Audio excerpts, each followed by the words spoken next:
What's up, and welcome back to the Kinda Funny Screencast, our show where every single week we get together to talk about the latest in TV, movies, and trailers. And you know what? Sometimes music. Every once in a while, someone drops an album that we're like, you know what? We got to talk about it. We got enough people here that are frothing at the bit to get to this, to talk about this album that we were just blessed with this last Friday. And I can't wait to talk to this beautiful group of gentlemen about it. That group, of course, is me, Tim Geddes, and the one and only Roger Picorni.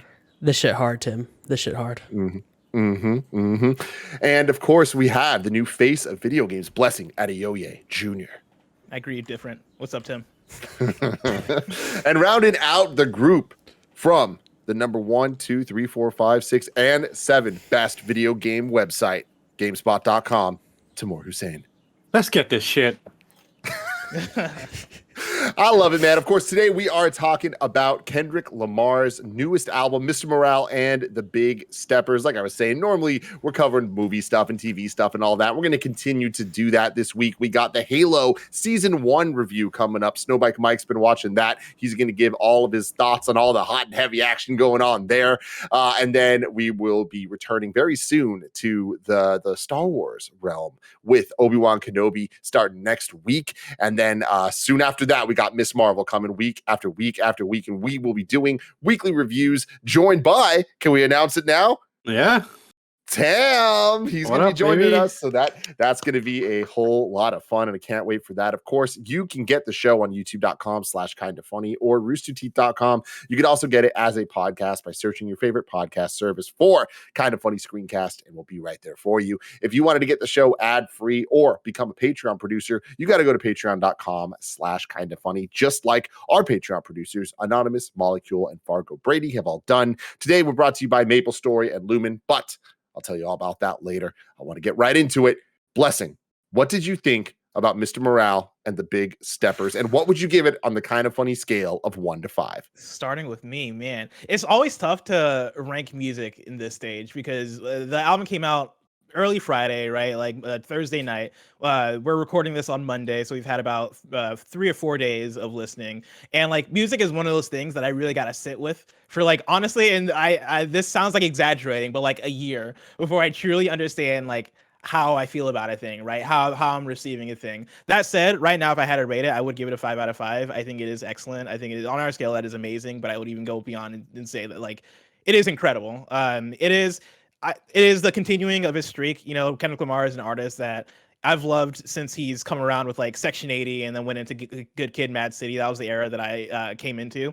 And it feels like ever since then, he's just released classic after classic after classic, right? From Good Kid, Mad City, going into To Pimp a Butterfly, going into even Damn being the one that, for me, is kind of the odd one out. I didn't love Damn as much as the other projects. I still loved it, but it felt like more of a stadium album than something as thoughtful as To Pimp a Butterfly, or something that felt as classic as Good Kid, Mad City, right? Damn, I would compare in terms of discography to like almost like Kanye West's Graduation, where Graduation comes out, and that is like hit for hit for hit for hit, right? Like that album is an album that is full of radio singles, and it's one that really blew up because it had Stronger, it had Flashing Lights, it had I Wonder, et cetera, et cetera. And Damn for me was kind of a similar thing.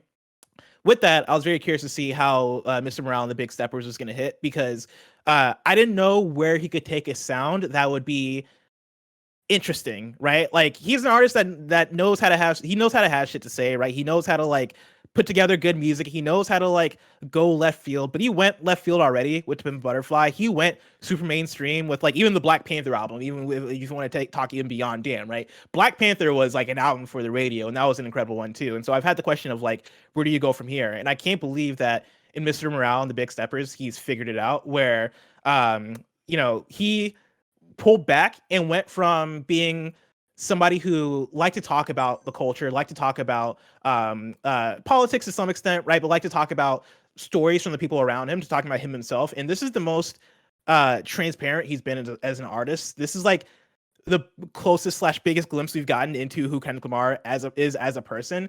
And it's a very beautiful journey from beginning to end. I think the thing that struck me upon first listen is, and has been confirmed with multiple listens beyond that, because I listened to this a lot during the weekend, is that like upon first listen, I was like, this feels like a therapy session. This feels like he is just talking to us about mental health, what he's going through, like the various stories of what's led him to the place he's gotten to, and then looking through it through that context and listening to it through that context, it feels confirmed in a lot of ways. Like by the time you get to track 10, which is Count Me Out, I believe it starts off with saying session 10 breakthrough, right? And that's kind of, and he has moments like that throughout the album that kind of contextualize it of like, oh no, this is a session, this is therapy, this is him opening up in a way that he hasn't before because he has gone through therapy, right? And so you get the stories of what he's going through with mental health, what he's going through with addiction and Mother I Sober, what he's going through in terms of coming to terms with his family in Auntie Diaries and so on and so forth. And even like in Savior, right? Savior is one of my favorite songs on there, and it's him talking about like,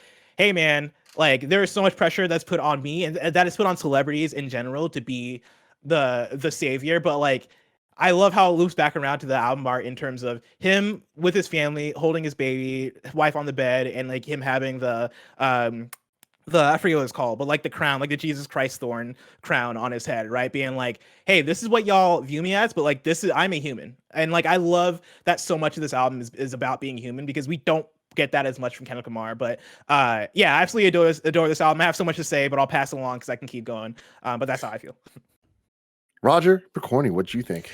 I was really surprised by this album because it's so funny, right? Because I've been a fan of the Kendrick Lamar fandom for a while, and the Kendrick Lamar fandom tends to try to get very heady and try to figure out exactly what he's doing in every move set. And I remember seeing when this album was announced and the title of it, people were like trying to figure out what's the concept going to be. You know what I mean? Like, what is it going to be about? His two different versions of himself, yada yada yada. But at its core, it's just him. It's just Kendrick Lamar going to therapy, figuring himself out from start to finish. And that is so funny that for me, like that was the one thing I didn't expect, was for him to break down that wall. Like we always see Kendrick in every single album that he's ever done since Section 80. There is a version of him. There is elements of him that you see that come through, but then for the most part, it is there's this wall of artistry in between it, right? Like he's telling stories of other people, or there's plausible deniability of stories that he's saying, and you're like, that could be him, that could be somebody else. But the fact that he broke down the barrier, and I feel like this album is really brave. Like that's the word that I keep on going back to, is that like this, almost every one of these songs feel like songs that an artist would write and be like, this is too much. This is too personal. This is something that I can't put this out in the world.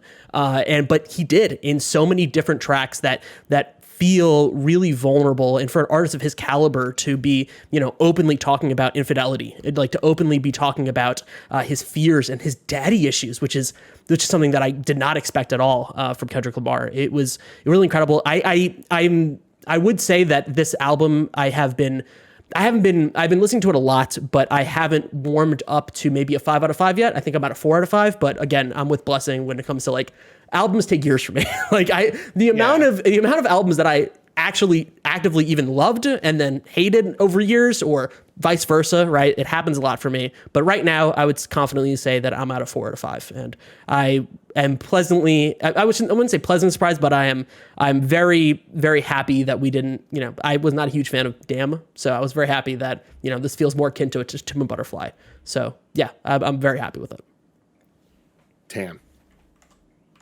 Yeah, I find this a really, really interesting album. Firstly, I think I really love it. I've listened to it probably like 10 or 11 times at this point. It's a really fascinating album of like a dichotomy, if you know what I'm saying. I tweeted about this, and I've been like really thinking about it, and like we called him King. Like we called him King Kendrick, we called him King Kunta. I mean, like he to a degree also took on that moniker himself in a lot of ways. Kendrick as a name, I believe, translates to king. Yeah, exactly. And this is an album where he says, no, I'm not that person. Here's who I really am. And the idea of being a king is, you're benevolent, you're almost faultless, and you have perfect judgment, and you have this sway over people, and you have this responsibility of guiding them to the right path and helping this kingdom thrive. And I feel like the last few albums, or he had at least one album where he kind of like embraced that with To Pimp a Butterfly, and now like through his life experiences, it feels like he's reached a point where he's realized, or his expression is, I'm not that person, I'm a lot like you. There's an interesting contrast between what he's what we hoist upon him and what he actually tries to put back on us, and also how he feels about himself. There's a lot of clashes and contrasts. Like the first track, for example, is called United in Grief. And then the refrain is I grieve different, as if to say like, hey, we're together in this grief, but also the way I grieve is completely separate from you. And there's a whole load of tracks on this like album that feel very, very similar like that. Like We Cry Together is like, potentially about, the communal expression of a grief of loss. But then you listen to the song and it's just these two people putting up a wall between each other and creating this distinction and pushing each other apart. And it's like really fascinating to see this kind of moment where Kendrick it's a kind of, he's putting his inside, his personal feelings out there as a way to try and help instigate a change within a culture and a people, in his own way. And he's doing that instead of by having a title hoisted upon him, but by showing his own flaws and showing how he's grown as a person from it, which makes it feel more genuine and makes it feel more kind of meaningful. And there's a lot of discussion about how he's trying to reach out to his audiences, especially when it comes to stuff like Auntie's Diaries, where I'm sure we'll get into it, but like it's a very intricate, and depending on the way you read it, that one track can be taken as problematic because it's got, misgendering, dead naming, that kind of stuff in there. And the thing that I always come away from it thinking, or I've come away from Kendrick Lamar's albums thinking, but more so in this one, is he's very deliberate. It's very deliberate. So upon listening to that song specifically, like you get this idea that yes, he's doing these things which are very cancelable. Like, you know what I'm saying? Like on online. And that's exactly how it played out. Like a lot of discussions happen like where we're like, this sucks. He's doing this, this, and this. But in this album, he's already told us he grieves differently. He's already told us he doesn't give a shit about what other people think. He's going to express how he wants to. And his idea of the way he discusses things are for people who he feels... He frames this album and presents this album in a deliberate way for the people he knows need to hear it in a specific way to be changed by it. It's not for the world at large. Like, this is not for the oglers and onlookers to, like, go to their websites and create reviews for. This is him speaking to people that he's grown up with, that he feels that he can impart his life experiences in a specific way to change the way they think in the same way that he's gone through. And like, it's such a fascinating album because of it. It also feels like the culmination of all of his albums. You know, Good Kid is in here. Damn is in here. To Pimp a Butterfly is in here. Untitled Unmastered is in here. Even parts of Section 80 are in here. I think it's like a really, really layered, intricate, deliberate, and thematically, narratively, and sonically rich album that, like Blessing and Roger have said, is only going to age better with time. And I think will continue to deliver for like months, if not years to come in terms of meaning. Tim Geddes. Yeah. I mean, hey, I'm right there with all you guys in terms of like putting a number on it. Like I almost want to not do that just because I feel like it's too early. It would be somewhere between a 4 and a 5, probably leaning more towards the 5, based on the 10 or so listens all the way through that I've had of this album. I think that it is such an important album, specifically at the time that it's coming out, but I think that it is also just important for hip hop and music in general. Kendrick has done something that very few others have ever done, if anyone really, and that is kind of have a range of like 5 classic back-to-back albums that are so different from each other, but are all quintessentially Kendrick. And he has that mainstream commercial appeal, while still having that conscious lyricism and really kind of pushing forth stories that matter and feel more than just kind of it's just a club song or it's just a radio song. And I don't even want to just like harp on the more mainstream kind of like anthem-y type things, because I don't think that it's mainstream versus underground. I think that there's been a handful of artists out there the early Kanye's, the Lupe's, the Tupac's, the Jay-Z's to an extent, and definitely the Kendricks that have kind of embraced the platform that they have earned, where they're in this very unique situation where people are listening to their words and really kind of holding on to the messages that they have, and they're able to kind of embed those messages in projects that, for whatever reason, have je ne sais quoi about them that transcends what other rappers and artists are kind of capable of. And all of them have different answers of why that actually works. But I think when you look at Kendrick in particular, it's so interesting, you know, seeing him kind of rise up and in almost a LeBron James type way, where when LeBron was coming up, it was like, oh, it's the next Jordan, the next Jordan. Like Kendrick was the next Tupac, the next Tupac. And like, imagine that type of pressure being put on you. Like Tupac is one of the top 5 names that are going to be brought up no matter what conversation you're having. And Tupac is one of those examples of somebody that represented what rap is and could be, which is it could be hit 'em up, but it could also be all Brenda's the Got a other Baby. exactly, you know, and it's like to be able to transcend that line and kind of bounce back and forth at ease on any album at any time and still find the same level of success and get through to the ears and hearts of the people.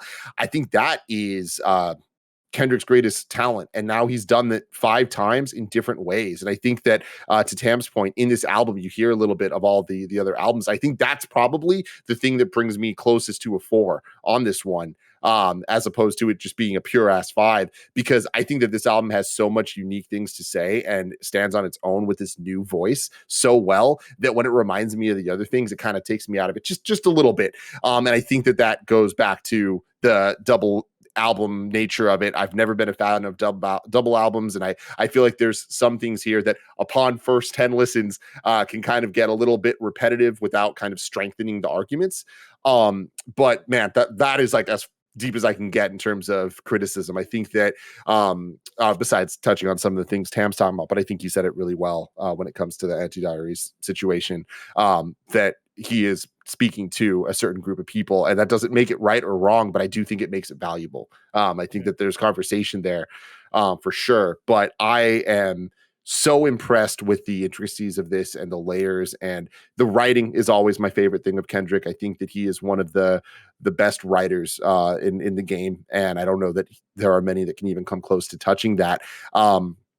And I think that that's kind of where the real strength of this lies. Like a lot of the production is so technically varied and advanced, and he effortlessly can just fit the mold of any type of beat, whether there's drums, no drums, change ups here and there. It's like it all kind of just starts to feel like one long song, and without the concept of like Good Kid, right? It's not like the following through this narrative story. It doesn't need that, because the concept is, like you guys were talking about, him looking inside a little bit and really kind of being vulnerable in a way that is not corny, which is always hard to kind of pull off, but I think is actually going to have real effects on the youth of today. And like that is the power of this type of music. And it's really rare we get to hear an album that does that, and I think that he's now done it 5 times, and that I think is one of the more impressive things. And to not lose sight of where it's at, and to really kind of question with Savior and the concept of Savior, I think is throughout this entire album of him questioning his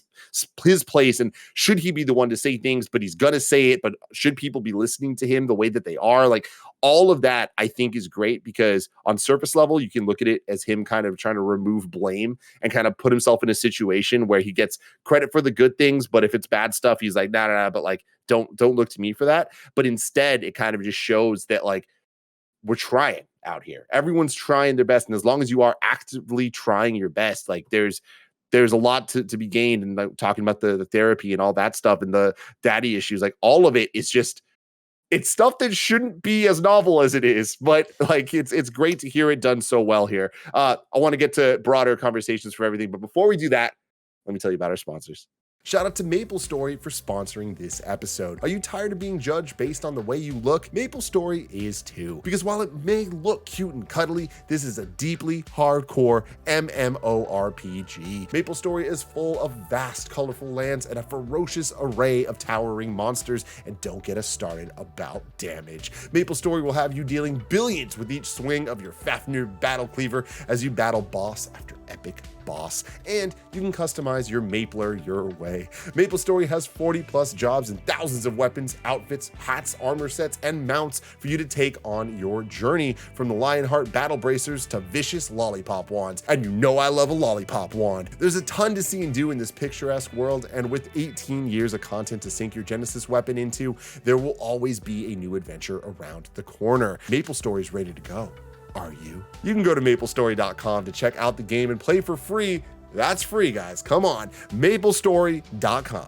This episode is brought to you by Lumen. If your skincare routine is basically you washing your face in the shower with that one shower gel that you've been using since high school, then it's time to level up the skincare game. Thanks to Lumen, you can drop that bottle of 3-in-1 and start using products that actually take care of your face. With Lumen, you get the highest quality products. All their products aim to help with those stubborn acne scars, under eye dark circles, wrinkles, sun damage, dry skin, oily skin. Gia has been using the charcoal face wash and charcoal face scrub, and she feels so fresh, so clean afterward. She has dry skin, so especially during the winter, it's nice to have that hydration and exfoliation. Also, she's a big fan of the really subtle citrus smell. All you have to do is take a 2-minute quiz on their website, and they'll tell you exactly which routine is best for you based on your skincare needs. Level up your skincare game with Lumen Skin today. You can go to lumenskin.com/kindafunny to get your free trial of Lumen's products. That's luminskin.com/kindafunny to get your free trial of Lumen's products. lumenskin.com/kindafunny. Bless, go for it. Yeah, I think to what you're saying, right? I think there's so much humanization in this album, and it's the most we've ever felt Kendrick treat himself as a human and be a human, right? You talk about how like so much of there's so many good aspects to like the internet, and like how we love to call out when like Kendrick's killing it, or Kendrick's doing good, or Kendrick released an amazing song or amazing album, yada yada yada. But like so much of this album is that, hey, I had daddy issues. Hey, there was infidelity. Hey, I got sex addiction, right? Like, or sex addiction. And like, there's the part, I forget which song it was, but toward the end of the song, I think it was Anti-Diaries, toward the end of Anti-Diaries, where he talks about how like, yeah, like there was the girl that came on stage at a concert and like she was rapping words that she shouldn't have been rapping, right? And that's like one of the, I want to say few Kendrick Lamar viral videos where it's like, Kendrick, why'd you do that? Like, why'd you let her say that? Like that's one of the few instances where he's publicly been called out in that way. But there's also like times like during the George Floyd protests where a lot of rappers like Kendrick, like J. Cole, were being called out for like being silent or not saying enough, right? And like whether or not that was correct or wrong, that could be a whole other conversation. But you know, even J. Cole responded to that in the moment, and it was a bad response. And making a whole track addressing Roger. Was it No Name? It was No Name. Yeah. Yeah, and it wasn't a great track, right? But Kendrick in that moment kind of staying silent and waiting until now to like not necessarily addressing it directly, but addressing the idea of there's so much that's put on me, and this is how I'm handling it as a human. I think it's so fascinating, and like I think the song Crown encompasses a lot of that, right? I think both Crown and Savior, I think, go hand in hand in terms of like the idea of people view me as a savior, and I'm not. I'm just human, right? Like I made you think about it, but I'm not your savior. But then also Crown being that the repetition of I can't please everybody, right? I think it's fascinating to break that apart and then look at each of the songs here and how each of the songs here are about being human. Like even We Cry Together, you know, we talk about Kendrick's writing and how layered it can be. We Cry Together is such a good / fascinating song in terms of one, how it feels so like classic Eminem, both in terms of it feeling like a throwback to Kim, but then also like my mind immediately went to Guilty Conscience, just in going back and forth between another artist and like having the story based thing.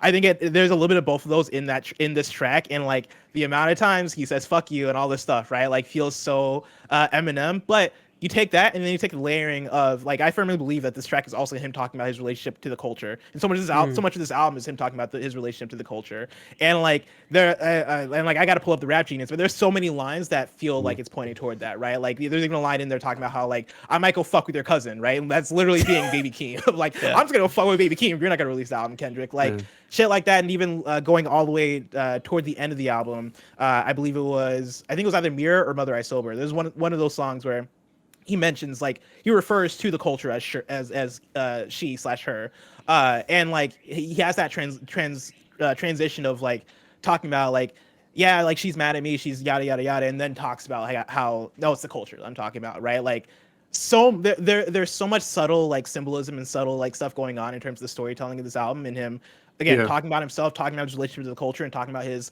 flawedness that I think is so well done, so good, and really rewards repeated listens and analysis.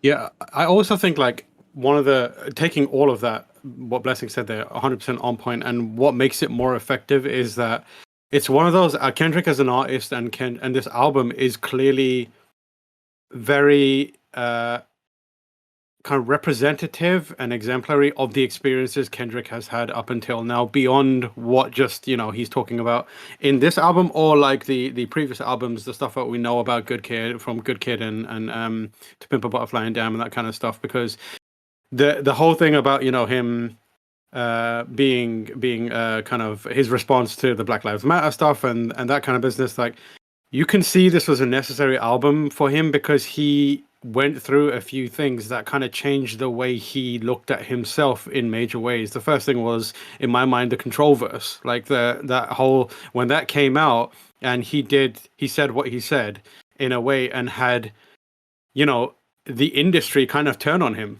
Like that was him realizing, I'm what is my place in this world? And obviously the industry being the industry, they saw this dude who's on top of the world and is like unquestionably the best artist of our generation, and a lot of egos were hurt by that. Like even in a traditional, most of these rappers know when a rap beef is happening. They also know when someone is dropping bars just to get shit going, and they clearly identified this as a moment where like Kendrick is doing something like bold and brave and like trying to bring some heat into the game again. But they didn't just recognize that and then clap back in their own way. They clap back in a way that like tore him down, like Jay Electronica getting on a video and being like, Kendrick is my son, and Drake trying to be like, this kind of that kind of business. And then I think that was a big moment for him where he realized, oh, I might be the king, but people are after my crown. Like a lot of people are after my crown. And then he had the whole like the news about him when he was on the news for saying, we hate Po for sure and all that kind of stuff, and people tore him apart for it. And after that he kind of vanished. He went recluse for a while, for a really long time, right? Well, we didn't hear from him for like 5 years, something like that. And I feel like him coming back and the album that he's put out is a self-reflective album that is a little more kind of personal experience. He's like taken the learnings of what happened to him then and put those into song to show that this is what I am, this is the truth of my place. And I think that it's important that he did that because it shows as an artist that he's always got something to say, and as long as he has that, he's going to be Kendrick Lamar. Because we've had artists who start off so promising and they become legends, but then you can see the exact moment they've run out of things to say. And Kanye, it happens all the time. It's happened to Kanye, who's one of our favorites. Yeah. And like, I'm even the same. Yeah, Eminem. Pusha's put his. Yeah, Jay's got it. Like Jay. Well, so here's the thing. I want to go off on Jay for a second here because, like, it's like obviously the Kanye and M. I think all of us are in some Pusha level. T's the same as well. Like his latest album is great, but he's still doing the cocaine stuff. Yeah, same as always. Yeah. And that's the thing is like, we're now on classic album 5 of Kendrick. Like I believe this is going to be looked back as a classic in the future. And when you look at like Kanye, it's like, yeah, sure. Like I would argue he had at least a 5 album run from the beginning up until Dark Twisted Fantasy, including 808s, that I would be like, these are classics. I feel like even Yeezus is a debate, whatever. But then Eminem, I feel like definitely didn't even make it that far. Like two or three, probably. But with Jay-Z, I think it's an interesting thing. And I think that the comparing Kendrick, especially this album, to any other artist, I think Jay is the most comparable because he had so many classics, right? But then there was also just like a lot of here's just the pop stuff. But the most interesting moment is when Jay did Kingdom Come, right? And it was old man rap, and people looked at that as Jay not getting it and not speaking for the culture and kind of just being out of it. But he was so ahead of his time with that when he came out with American Gangster, it was him kind of playing a character where it was like, all right, this is a movie soundtrack for a movie about mobster shit. So I can go back to doing my cocaine type rap that people want. But like really, when you look at it now with like 444, that is what this album is most similar to me more than anything I've ever heard, which is like, it's not about the singles. It's not about the like any necessarily one song or another song. It is just kind of about this entire experience where it is looking inward and it is like much more mature substance matter than we're used to getting from Jay-Z on 444 or from Kendrick on this. And we're talking about two people that are some of the deepest thinkers and artists of our time, but those albums in particular, I think, kind of just take it a different level because it does look inward a bit in their place, not just as a human being, but as a celebrity in the world. Yeah, I think like seeing Kendrick navigate what he's going to talk about and figuring out like what his next album is going to be, I think is so fascinating, especially comparing it to the people we're talking about. Because when I look at this album, I do think Kanye a lot, specifically in three different albums. I think the double album thing in terms of the structure of it and how when you hit that halfway point, it is that turn from addressing your mental health to liberation. For me, that reminds me a lot of Ye and Kids See Ghosts, which was like a back-to-back album release for Kanye, right? It was back in 2018, I would say, where it was Kanye, his solo project, Ye, and then the week later, it was him and Kid Cudi releasing Kids See Ghosts. And in the Ye album, Ye felt so chaotic and disjointed and so just expressive of I am struggling. Like literally the album cover is I forget exactly what it says, but it's something along the lines of like I am bipolar, it's awesome, or something like that, right? And like it is him just purely expressing the chaos of his mental health. But then Kids See Ghosts felt so much like him coming to terms with addressing it and him coming to terms with, okay, cool, now this is the full circle of healing and like feeling free, right? Like there's literally a song on there called Free, right? And Sam and Kid Cudi kind of going back and forth on these similar mental issues. I think this reminds me of those a bit in that sense, but then also reminds me of 808s and Heartbreak in terms of the turn, not in terms of the sound, because I think sound wise, like that's what made 808s feel so different. But in terms of subject matter, going from Graduation, which I see Damn as Kendrick's Graduation, into 808s, which was about emotion, which was about him losing his mother, losing his relationships, like, you know, singing, purely being emotional throughout an album. That for me feels like this, but done in a way that, you know, isn't done amidst the hurt. Right, I think the hurt took place during the 5 years that Kendrick disappeared, and now we're seeing him do almost like the healing version of 808s and Heartbreak, where it is, hey, I've gone to therapy, I've talked through it, and here are stories about me, right? Here are stories about my auntie, right, or my uncle, or like that story, right? Here's stories about what he talked about in Mother I Sober, right? The sex addiction, the infidelity, right? Here's me coming to terms with what I'm talking about when We Cry Together in terms of the struggle of a relationship, but then also the struggle of my relationship with the culture. I think like it's so fascinating to look at this album through this lens, and I think it also uplifts like the writing and creativity as well. Like another thing I noticed about the album is like, you know, upon my early listens, I couldn't help but to notice how much Kodak Black was on this album, and I couldn't help but to ask why. And like that was I'm the still thing asking. Yeah, well, that was the thing I was struggling with so hard, and like because Kodak Black is an artist that like one, like I don't love Kodak Black. I think he's like in terms of his music he puts out, I think he's like very like whatever. I do know that there are a lot of people out there, like younger people out there, that probably really fuck with Kodak Black heavy. But I think the thing that jumped out at me was like, yo, this is the guy that's like hated. A lot of people just cannot stand Kodak Black because he was charged with sexual assault, right? And like going like on one of my later listens through of the album, right, I got to Mother I Sober and I got toward the end where he's talking about like, hey, a lot of rappers end up lashing out in this way because they were treated this way growing up. And I like couldn't help but to like in that moment think about Kodak Black and be like, oh shit, is this what he's doing? And not to say that this is like a good decision or a bad decision, but like even that I think had that sort of level of like, no, I want Kodak Black on this thing because he's exactly the person who I'm addressing toward the end of the album when I'm talking about like what other rappers are going through, or people that are in a similar place as me are going to be in a similar place as me as they progress in their career, right? Like, it's very fascinating to see the choices he makes in that way. And I think, like Tam said, I think so much of it is deliberate. It's not necessarily every choice isn't necessarily a choice that is loved by me, but it is one but each choice I think does have some level of like meaning and thought put into it. Yeah. It's like the baby on Kanye stuff recently, right? It's like the Yeah. same idea, but it's just from somebody that I think they're both deliberate and both being done for specific reasons. I just think that I have more faith that Kendrick's reasons are good, but I still have some questions. Roger? I'm not a huge fan of this for many reasons, but I think specifically because I understand where he's going with it, but also it kind of ignores also the hurt that Kodak Black has brought into the world, and like it focuses on, sure, this is maybe the reason why, but like he's turned out this way, but it completely ignores the fact that it makes it almost seem like it's okay. And I know that's not what he's saying, but that's a very easy conclusion. Yeah, exactly. And also I don't think it works necessarily with the concept of it, right? Like this is a very personal album in a lot of ways. Like I feel like you can run a really clear through line from the first track of him kind of being messy and not really like going from jumping from a lot of different topics to the ending of choosing himself.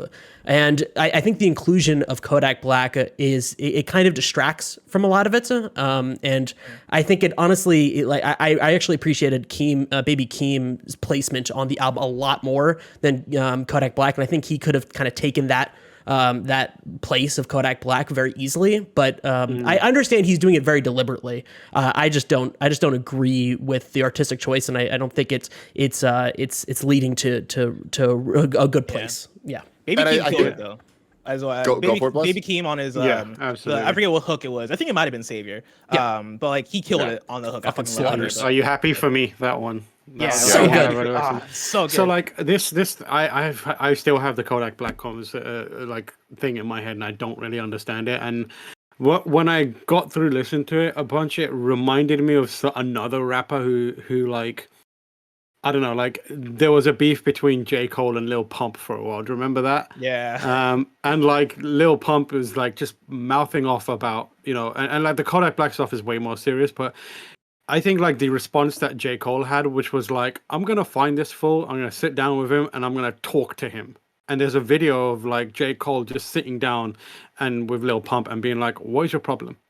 And then it's like a therapy session for Lil Pump where like he goes through it and talks about his life and that kind of stuff. And by the end of it, they're like, he's like figured out something about himself. And J. Cole has done this thing where he's like, the elder kind of like guidance figure for this other person, and helped him understand some shit for himself. And the whole thing was like, J. Cole at that time was like, we don't want to abandon these people who have like done these things, and we try and help, kind of resolve their issues and also like rehabilitate him to a degree. So the best I could come up with was like Kendrick trying not to abandon kind of these kind of figures in the industry and in the scene that are known and could do damage but would do more damage if they are abandoned. And like that's the best I could come up with. And it's also kind of like harkens back to that, I think it was on Damn, where he had that track where it's just a meltdown about how his friend's brother died and the best he could give was a FaceTime call. And it's like I feel like Kendrick was dealing with some real like, I've abandoned the people that I came up with, or I abandoned the people who I could guide to a better place. And that's the best I could come up with, having Kodak Black on this album. But as you said, like Baby Keem is a way better. Yeah, Baby Keem is a way better feature, and also I think does a better job. Like none of the Kodak Black parts spoke to me necessarily, but I do think that is it. I do think it is him like trying to reach toward the quote unquote newer artists, even though Kodak Black has been around for like 5 years or so. But trying to reach out specifically to some of the ones that are known to be problematic and trying to recontextualize their voice. And like I can't say whether it's good or not. Like maybe time will tell. Maybe I'll sit with it and figure out where I land with it. But I do think it's him being deliberate in that way. But also, speaking of features, I do want to give a shout out to Taylor Page. God. On We Cry Together, because like I had to look it up. I was like, who is Taylor? And when I looked it up, I saw that she was the girl from Zola.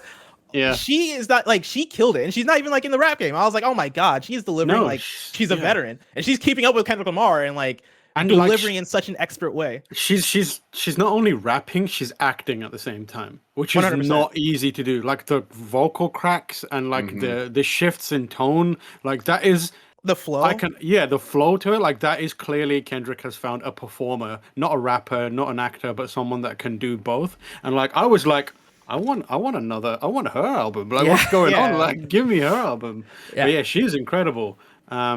Also like, shout out to Kendrick's performance in that one too. Yes, like, exactly. Yeah. Again, like I know I referenced Eminem, but like Eminem, back in the day, I think had one of the best deliveries in the game, specifically Marshall Mathers and what was the other one? Slim Shady LP era Eminem. I think his delivery during that era is like unmatched to this day. And Kendrick took that, and I do think like he pushed it further, right? Like him going back and forth to Taylor and then keeping similar energies while like again flowing on cadence, like having all these different inflections, their voice breaking, all this stuff, like fucking phenomenal. Yeah, I really I love that song because the more I listened to it, the more I realized that what Kendrick's character, I guess, or Kendrick is saying is kind of bullshit comparatively to what she's saying. It just is meaningless and it's completely deflective. And that is something that like when you first listen to it, it just feels very raw. And you're just like, fuck, this is wild. But then as you listen to it, you're like, fuck, like everything he's saying is just bullshit. And that was a really incredible revelation. There's a moment in that song where he talks about like, is this what relationships are? And the interesting thing about that is like, that is what a relationship is if you haven't had the life experiences to truly understand what a real relationship is like. And it's the idea that you speak to any relationship, that you speak to any therapist about like being in a relationship, and the first thing they'll tell you if you get into an argument and talk about it is like, were you listening to them when you were arguing, or were you just waiting for your turn to say what you needed to say? And that's what this is. It's like Kendrick in this argument just waiting his turn to retort to what is being said. He's not listening to Taylor what she's saying. So like it's that same dichotomy where he's throwing himself under the bus, as he does many times on this album, so that hopefully the people listening take away some sort of enlightenment and some message out of it, which I think is like just such a crazy and cool thing to do. It is, man. And I think that he does such a good job of, again, it's like when you just listen to that song, it's like anybody can hear it for the first time and take something away from it. I don't necessarily think that's going to be a positive thing, but like that song is an attention grabber, right? Like people are going to hear that and it's like, okay, you're going to pay attention at least long enough to understand what's going on.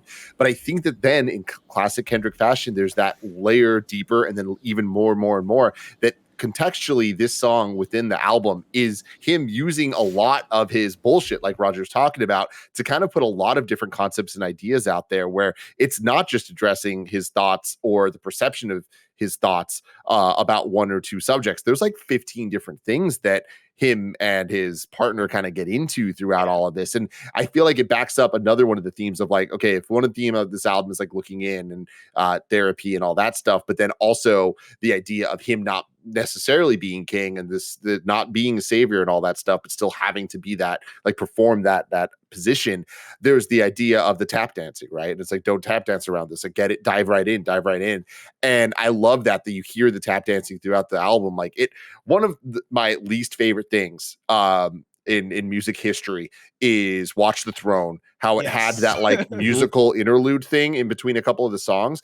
And to this day, I have no understanding to the rhyme and reason of why that interlude played before certain songs, because they weren't connected. None of it seemed to make sense. Whereas with this, like the constant tap dancing throughout it all, and like just different phrases that he uses throughout different songs, weave it all together to just be this one long narrative that isn't, again, it's not a story. It's not like from A to B plot wise, but it's more just like thematically and in concept. And I think that this song is so much deeper than just the first surface level listen of what it is, of like, oh, it's Kim, but it's a modern Kim in a different way with a different perspective. It's like, I actually think that this is a crux of this album in a lot of ways, of kind of just being really raw and saying a lot of the concepts and idea in a very loud, obnoxious way. But it's kind of being able to do that and to looking at how stupid a lot of these arguments sound when you're like, there's things that not maybe all of us have said, but we can apply the song to things we have said in those times and be like, oh, we need to look within ourselves a little more. Yeah, and I think Yeah. it goes back to I think another huge concept of this album is how he has treated women throughout his entire life, and this is a great and very real, pretty much like a full on example of how a situation like this probably has went out in his life. And I one of the lines that kind of makes me laugh in that song is him just she's like very raw and talking about stuff, and then his retort is this is why R&B women don't feature on their own, on each other's songs. And then she's just like, what the fuck are you talking about? Like it's this level of almost gaslighting of just like bringing in random things that somewhat relate, that aren't getting to the crux of looking inwards. And that's the whole Yeah, meaning of the song. I actually think there's more meaning to that, and I don't think I'm the right person to unpack it, because it involves like taking a couple of like meme drawing conclusions about what someone is saying about another group of people. But there is the idea that, you know, it is mentioned a few times in that song, in the actual like around that actual line, the idea that females don't support each other in the same way that men don't support females. You know what I mean? Like if your own, you know, gender is looking to tear you down, like why do you expect the opposite to do that? And it's a, I don't know if it's a line of thinking that you can understand coming from a person with the mentality that version of Kendrick has, where he's selfish and is like, well, if you don't have, I hold no value in you, your friends hold no value in you, you hold in your friends no value in your other women, so why should I respect women? That kind of thing. And it's a horrible like thought process, but I think he did that on purpose, like I said, deliberately, because it's a sentiment that's probably commonly held around him, and he's surfacing it. Yeah. And I think it goes back to like what he calls, right, the last 5 years, like the 1900 days, whatever he says, right? Like, you know, I wouldn't be surprised if that was a sentiment that like he held at one point in the last 5 years while struggling, while going through arguments, right? And it's so fun picking apart this album in terms of like what the different meanings can be, but this song especially, because like again, going back to the idea that like this is about the relationship with maybe his partner, or his relationship with the culture, right? Like the way the song starts off is with a line that says, "This is what the world sounds like," and then the beat kicks in. Which also, shout out to the beat. This was produced, at least co-produced by Alchemist, and it is a fantastic beat. But then it goes into like, you know, I swear I'm tired of these emotional ass, ungrateful ass bitches, unstable ass, confrontational dumb ass bitches, right? You want to bring a dude down, even when I'm trying to do right. We could go our separate ways now. You can move on with your life. Reading that and like hearing that and like listening to it in like different lens, like it works in so many different contexts, and it's so impressive. And even the R&B line, right? Like that's one that I was trying to understand in the same way, and I think it works in exactly the way that Tam's talking about, right? But it's also fun figuring out like, all right, but does this work if he's talking about this, right? Like, does R&B features impact rap features in a certain way that can come back to the culture? Like, it is such a, and like it is. The fact that I can look through it in that lens and not feel like it is like too much of a stretch is such a compliment to Kendrick's writing, because like I do think in so many cases his writing backs that up, and so yeah, shout out to that. Yeah, the other thing that I'm excited to see people kind of unpack is the actual like character progression, if you know what I mean, and intentionality progression in this album, because like I've started to like think about it, but like the actual, you know how it was where people said, oh, if you listen to Damn straight top to bottom and then bottom to top, it's like got different meanings. Like the way I'm looking at it, I'm trying to look at the album or trying to see if there's any connections, because like you start off with United in Grief and he's telling people like I grieve differently, and then the idea of N95 and masks and that kind of stuff, and like him shedding the idea, his kind of like his old personality, the king, like getting rid of that, because he's talking about throwing away loads of things, and then he goes into talking about, you know, the things that he no longer gives a shit about, people, the way they think, and that kind of stuff. So there's almost like this table setting that happens in the album, in like the first half, before it gets to the second half, where he just lays out his dirty laundry, for want of a better phrase. But it's almost like this ritualistic approach where he feels like, I'm going to get my shit straight. These are the things I need to say and lay the foundations for, so I can then say the important things and feel good about the thing that I've constructed, and not feel any regret, and feel like I can step away, turn my back on this album and the things I've said, and feel good that I expressed the things I wanted to on my terms. I made the qualifications that I needed to make in the way that I wanted to, and it stands as its own now. Yeah, I mean, I think a lot of that's backed up even with just the first song with United in Grief being the opener of the album. I love that song. And I Yeah. think that even just like it alone is probably one of the stronger single songs that I think you don't need the context of the whole album to really appreciate, because it is that table setting that you're talking about. I love the idea of it starting off with him being like, I grieved your friend. And then by the end of it, it's like, we all grieved your friend. Like, I'm not unique in this. Like, we are all shared, that we're all the different, and we all have to deal with like the fucked up world and all that stuff. But I also like the subject matter of the different verses in the song, where it's kind of like him being like, I was what I was supposed to be. I was this famous rapper, and I was 28, had 20 million in taxes, and talking about the infinity pools that he's never even swam in. And throughout the album, there's like multiple references to cars that he would buy and then immediately want to buy another car. And he says that in like different ways. And I think that it is that growing up period of like, cool, the fun's over of being a celebrity. Now the responsibility starting to set in.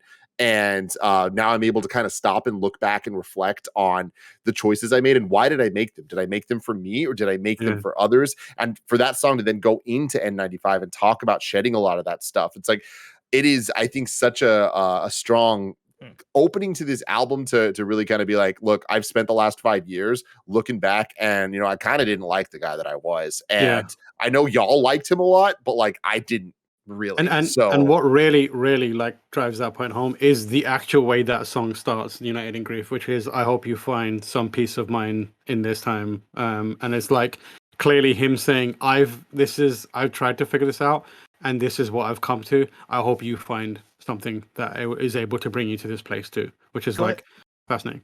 Going back to what Tim brought before in terms of like some of the interludes and some of the stuff that the album does to link itself together, I didn't realize that comes up at least twice in the album. The I hope you find some peace of mind. It comes up again toward the very end of the album, and I didn't realize it until I played the album on shuffle, and then I heard it twice in a row, and I was like, oh, wait a second, oh shit. But I do think, speaking on what Tam brought up in terms of like the character progression in the album, for me, I started to notice some of the character progression when I started viewing each track as a therapy session, right? Like, again, once you get to track 10, which is the first track on album 2 or disc 2, Count Me Out, he says, the voiceover says like session 10 breakthrough. And once I started looking at it as like all right, let's start at the beginning, right? United in Grief feels like it's setting stuff up. And as you go, right, you get to recry together. You get to like the midpoint, right, being Count Me Out, and him talking about how like, yeah, I love when you count me out. I love when you don't believe me. I love when you like, and I again, going back to Kendrick Lamar and him as a writer, I do think that like him saying I love when you count me out is him also talking to himself. He did the same thing on the song "You" Intimate Butterfly, where he's talking about like he's talking about how much he hates you, right? And he's talking about himself. He hates himself, all this stuff, right? Like that's how I read. I love when you count me out, and I think it's interesting when you take it there. But then you go into Crown, right? You can't please everybody, and as you go, like again, looking at each of these in sessions, it makes sense once you get to the final track, and he's in the refrain on there is I chose me, I'm sorry, right? Him being like fuck everything else, like fuck the fame, fuck the responsibility. I'm choosing my own mental health, my own family. I think for me so far that is the character progression. Yeah.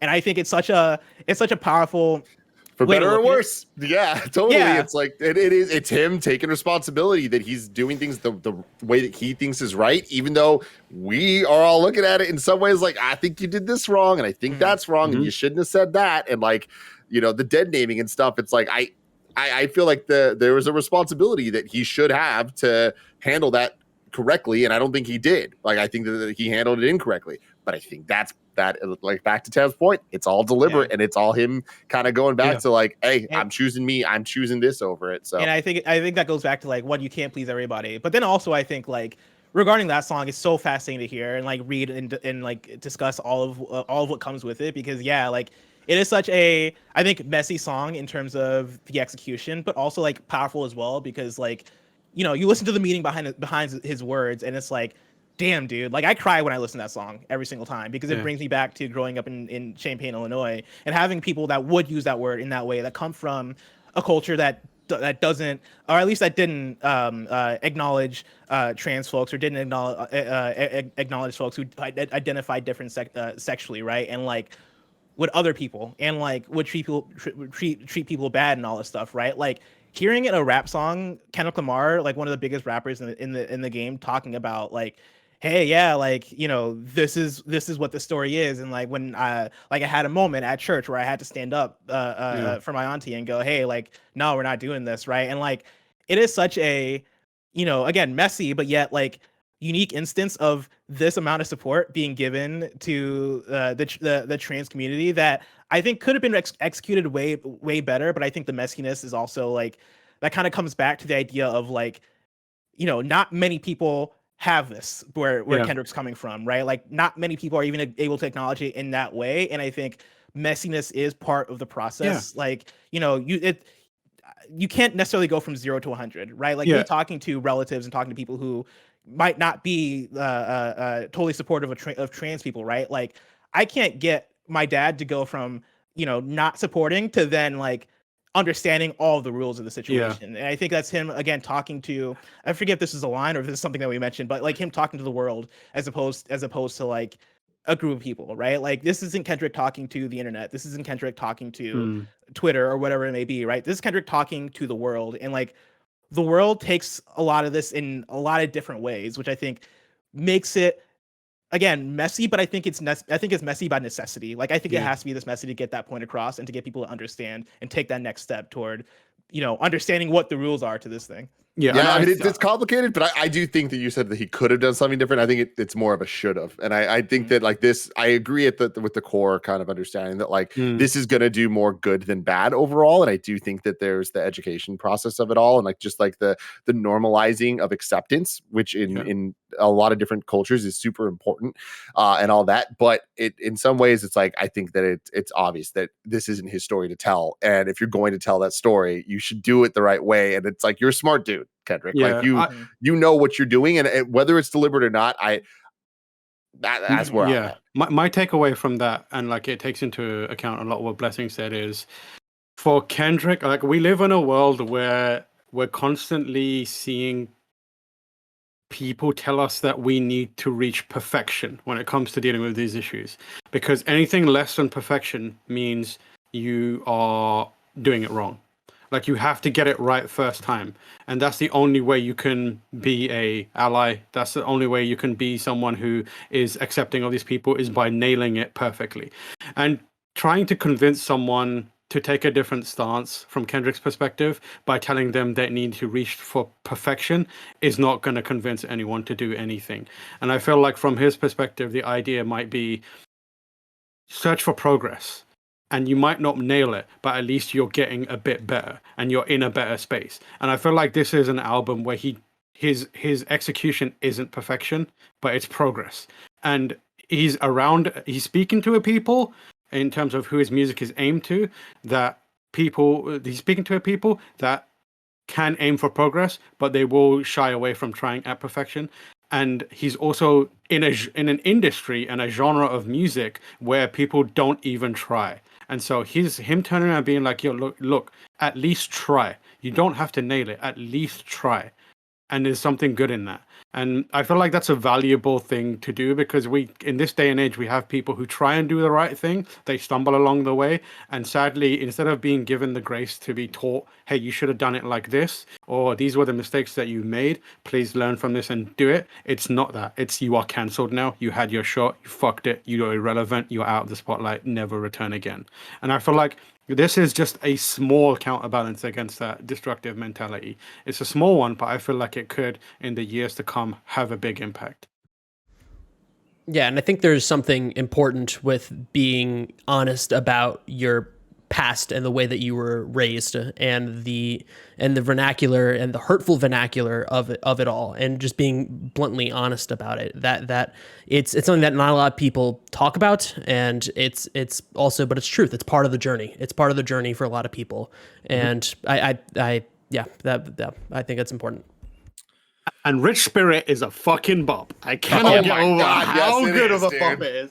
Oh my lord. I was in my apartment just grooving alone here. Like my cat is like, what are you doing, bro? Yeah, I cannot get over how good that track is. Shout out to the track Silent Hill. Dude, the silencer, fucking, oh my god, the dude. silencer, which like, you know, at first I read Silent Hill and I was like, oh, what a coincidence, it's named after the game. But then like listening to the track and I'm like, you're using a silencer from a video game. I could see like the stretch of like, okay, maybe it is named after a video game because he's trying to lean into that. But yeah, maybe he knew about the Bloober Team game. Maybe he knew. Oh yeah, it's all connected. It's all the way to the top. Well, all right. We are just beginning to scratch the surface of this album. I'm sure we're going to be listening to it for many, many years to come. But let us know in the comments below what you think of Kendrick Lamar's Mr. Morale and the Big Steppers. Until next time, I love you all. Tam, Roger, Bless, thank you for joining me. Peace. Peace.